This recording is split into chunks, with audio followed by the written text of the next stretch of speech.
ছোটবেলায় বুঝতাম না বাবা মানে কি। বাবা সকালে বের হতেন, আবার রাতে ফিরতেন। মা বলতেন বাবা বাইরে অনেক কষ্ট করে যেন আমাদের মুখে হাসি থাকে। তারপর বাবা আমাদের সুখের কথা ভেবে দেশের বাইরে চলে যান। একদিন স্কুল থেকে ফিরলাম, দেখলাম মা চুপচাপ বসে আছে, চোখে পানি কিন্তু মুখে হাসি। বলল, তোর বাবার ফোনটা বন্ধ।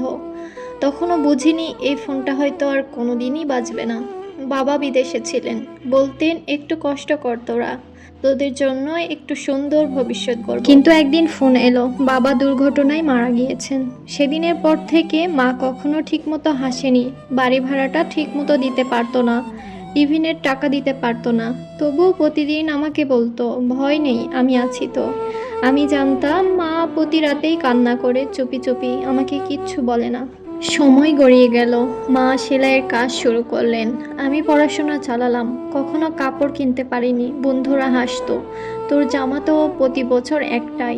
আমি হেসে বললাম, আমি পুরনো জামাকেই ভালোবাসি। আসলে আমি জানতাম এই জামাটা কেনার সময় মা নিজের ওষুধটাও বাদ দিয়েছিলেন।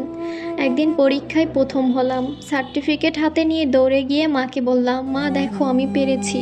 মা শুধু বলল, তোর বাবা দেখলে কত খুশি হতো। সেই দিন প্রথমবার আমি কান্না আটকাতে পারিনি। বছর কেটে গেল, এখন আমি চাকরি করি। প্রতিদিন সকালে বের হওয়ার আগে মায়ের দিকে তাকাই। মায়ের এখনো সেই পুরনো শূন্যতা আমি বুঝি। বাবা শুধু মানুষ নয়, একটা আশ্রয় ছিল, যা হারালে পুরো পৃথিবীটাই ফাঁকা লাগে। প্রতিদিন অফিস থেকে ফেরার সময় আমি ফোনে বাবার পুরনো ভয়েসটা শুনি, যেটা ওই দেশে যাওয়ার আগে পাঠিয়েছিলেন। বাবু, খেয়াল রাখিস মাকে। আমি কাঁদি না, শুধু জানালা দিয়ে আকাশ দেখি, ভাবি হয়তো উপর থেকে বাবাও তাকিয়ে আছেন। এই পৃথিবীতে যত নামেই ডাকি, বাবা নামটার মতো মিষ্টি আর কষ্টের শব্দ আর একটাও হয় না।